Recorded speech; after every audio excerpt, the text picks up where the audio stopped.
María de Nazaret, Madre de nuestro Señor Jesús y esposa de San José de Nazaret. A través del Evangelio sabemos que María era humilde y pura, una mujer armada de valor para enfrentar la vida. Fue parte esencial de la hermosa familia que junto a José de Nazaret brindaron a nuestro Señor Jesucristo. Ante todo, María se distinguió por su capacidad humana, siempre se preocupaba por los demás y era servicial y caritativa. De María sabemos que tenía fortaleza moral, que era franca y sincera, que era leal y fiel. Como ya veremos más adelante, María tuvo un papel activo y muy importante en la vida de nuestro Señor Jesucristo. Basados en el protoevangelio de Santiago, en el Evangelio de la Natividad de Santa María, el libro de la Natividad de Santa María la Virgen y testimonios recogidos en las fiestas marianas entre los griegos, los coptos y los árabes, podemos dilucidar la historia de la Virgen María, Madre de Jesús. Según las fuentes antes nombradas, en Nazaret vivía una pareja rica y piadosa, de nombre Joaquín y Ana. Ellos no tenían hijos. Cuando con ocasión de cierto día festivo, Joaquín se presentó a ofrecer un sacrificio en el templo, fue arrojado de él por un tal Rubén, con la excusa de que los varones sin descendencia no podían ser admitidos en el templo. Joaquín entonces, afligido por el dolor, no regresó a su casa, sino que se dirigió a las montañas para manifestar su sentimiento a Dios en soledad. Ana, por su parte, puesta ya al tanto de la prolongada ausencia de su marido, se dirigió a Dios, suplicándole que curase su esterilidad, prometiendo a cambio dedicar el fruto de su vientre al servicio de Dios. Sus plegarias fueron escuchadas. Un ángel se presentó ante Ana y le dijo: Ana, el Señor ha visto tus lágrimas, concebirás y darás a luz, y el fruto de tu seno será bendecido por todo el mundo. El ángel hizo la misma promesa a Joaquín, que volvió al lado de su esposa. Ana dio a luz una hija, a la que llamó María. A los 3 años, María hablaba y caminaba como una mujer adulta. Fue entregada al templo para ser educada, iniciada y formada en el culto, bajo la guía de mujeres virtuosas que vivían en edificios adyacentes, quienes a su vez tenían a su cargo el arreglo y cuidado del templo y se dedicaban a la oración. Estas mujeres al servicio del templo fueron parte de una larga tradición que se remonta a los tiempos de Moisés y aún continuaban en el tiempo de la llegada de Cristo. Según la tradición y costumbres hebreas, María, a la edad de 14 años, se comprometió con José, quien se convirtió en el guardián de su virginidad. Posterior a esto, María se fue con José a Nazaret y vivieron en castidad. Antes de que pudieran casarse, el arcángel Gabriel, enviado por Dios, se le apareció y anunció a María que tendría un hijo que sería concebido por obra del Espíritu Santo. Este niño vendría a gobernar al pueblo de Dios. Gabriel también le dijo que su pariente Isabel, aunque era una mujer mayor, también debía tener un hijo. María viajó a Judea para visitar a Isabel y, cuando llegó, el niño de Isabel en el útero de su madre saltó, e Isabel quedó llena del Espíritu Santo y proclamó la grandeza de María.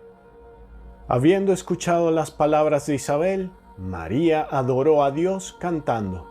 Después de quedarse durante 3 meses, regresó a su hogar en Nazaret. Tiempo después, cuando Jesús creció, María estaba allí a su lado. En algún momento entre la adolescencia y adultez de Jesús, su esposo José murió. María permaneció viuda bajo el cuidado de Jesús, quien continuó con el trabajo de José como carpintero.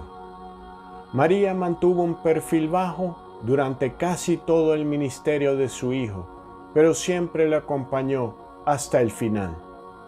María fue una de las pocas personas que se quedó cerca de Jesús cuando estaba muriendo en la cruz y, desde allí, Jesús puso a su madre bajo el cuidado del apóstol Juan. Después de su muerte, María permaneció junto a los fieles seguidores que habían llevado el cuerpo de Jesús para proceder a su entierro. Habiendo visto dónde fue sepultado Jesús, María y las otras mujeres prepararon perfumes para ungir el cuerpo, pero no se aventuraron en el día de reposo. Cuando llegaron temprano en el primer día de la semana, encontraron que la pesada piedra donde descansaba el cuerpo de Jesús había sido quitada para revelar una tumba vacía. 2 ángeles declararon que Jesús había resucitado de entre los muertos y, cuando corrieron a contarle a los discípulos, se rieron de ellas. Sin embargo, todo cambiaría después de que los discípulos vieron y hablaron con su Hijo resucitado y observaron cómo Jesús ascendía al cielo. Antes de su ascensión, Jesús les había dado instrucciones de ir a Jerusalén y esperar la venida prometida del Espíritu Santo. Allí, en el día de Pentecostés, María y los otros discípulos experimentaron el Espíritu de Dios como fuego y viento. A partir de ese momento, María acompañó a Juan como lo haría con su propio hijo. Desde el punto de vista de la fe cristiana, la figura de la Virgen María tiene una relevancia singular y creciente a lo largo de los siglos. En lo referente al Antiguo Testamento, la tradición ha señalado numerosos textos en los que se encuentran anuncios proféticos sobre María. Un pasaje que ha tenido suma trascendencia es la profecía del Emmanuel, Isaías 7:14. Por tanto, el Señor mismo os dará señal. He aquí que la Virgen concebirá y dará a luz un hijo, y llamará su nombre Emmanuel. Emmanuel significa Dios está con nosotros. En ella el profeta Isaías anuncia como signo divino el alumbramiento por parte de una doncella, en el que la Iglesia ve el anuncio de la Madre del Mesías y de su virginidad. En el Nuevo Testamento, las narraciones de la infancia de los Evangelios de San Mateo y San Lucas recogen las enseñanzas acerca de la concepción virginal y el nacimiento de Jesús, transmitidas en la primitiva comunidad cristiana. Narra San Mateo que María concibió virginalmente al Mesías, cumpliéndose así la profecía de Emmanuel. Habiendo concebido por obra del Espíritu Santo, da a luz a un hijo a quien se pone por nombre Jesús, Salvador. En San Lucas, la concepción virginal y la maternidad mesiánica y divina de María se describen en el marco narrativo de la Anunciación como obra del Espíritu Santo. San Lucas presenta a la Virgen como figura central del Evangelio de la infancia, unida por tanto al nacimiento de Cristo, y vuelve a subrayar su presencia en los Hechos de los Apóstoles al narrar la vida naciente de la Iglesia. Algunos autores cristianos reflexionaron sobre la significación de María en el conjunto del misterio de la salvación y en su relación con Cristo, su Hijo. Así, San Ignacio de Antioquía indagó en el misterio de Jesús nacido de María, mientras que San Justino defendió la concepción virginal de María y San Ireneo propuso un paralelismo entre las figuras de Eva María y Adán Cristo. También a mediados del siglo II aparecieron unos textos apócrifos como el Protoevangelio de Santiago, donde se contaba la vida de María, desde la de sus padres Joaquín y Ana hasta después del nacimiento de Jesús. En otros textos, como Tránsitus, se explicaba la muerte de María y su asunción en cuerpo y alma a los cielos. Desde los siglos IV y V se consideró a María como el modelo perfecto de fe y santidad a imitar por las vírgenes cristianas. según la doctrina previamente elaborada por los grandes doctores de la Iglesia, San Anastasio, San Jerónimo, San Ambrosio, San Agustín de Hipona. En el año 431, el Concilio de Efeso reconoció a María como Madre de Dios, confirmando así la creencia de muchos fieles que ya desde mucho antes intercedían ante ella.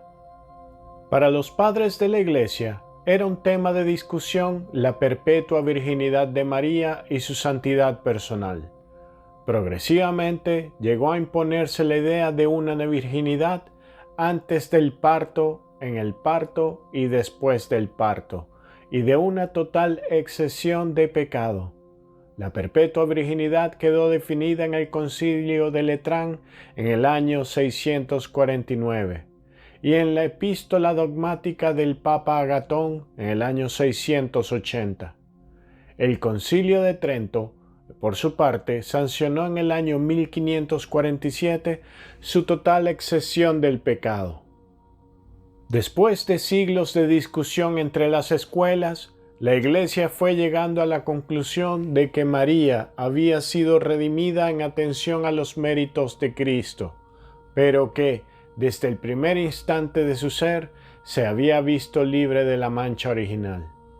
Este es el dogma de la Inmaculada Concepción, definido por Pío IX en el año 1845. En la bula Munificentissimus Deus, Pío XII definió en el año 1950 el dogma de la glorificación o asunción, según el cual María fue asumida en cuerpo y alma al cielo después de su muerte sin conocer la corrupción del sepulcro. María tiene presencia en las iglesias católica, ortodoxa y copta. Incluso es nombrada en el Corán de la religión islámica como la Madre de Jesús. Esto a su vez ha envuelto a la figura de María en muchas controversias. Por ejemplo, hay grupos religiosos divergentes del catolicismo, sea por creencias o por corrientes de pensamiento, que dicen que los católicos adoran a María como si fuera Dios o creen en María más que en Dios. En respuesta a esto, los católicos han dejado claro que adorar a María sería una idolatría, un pecado contra el primer mandamiento de la ley de Dios. María es una mujer, un ser humano, la más santa de todas las mujeres, pero es solamente un ser humano. A María se le quiere, se le venera, se conversa con ella en la oración, se le brinda culto no de adoración, que está reservado solo a Dios, sino un culto de veneración como se le da a los santos que, como ella, son seres humanos excepcionales. Si has llegado hasta aquí, te pido que por favor consideres suscribirte a mi canal. Y si consideras de provecho este video, por favor, dale a me gusta. Con eso me ayudas mucho. Gracias.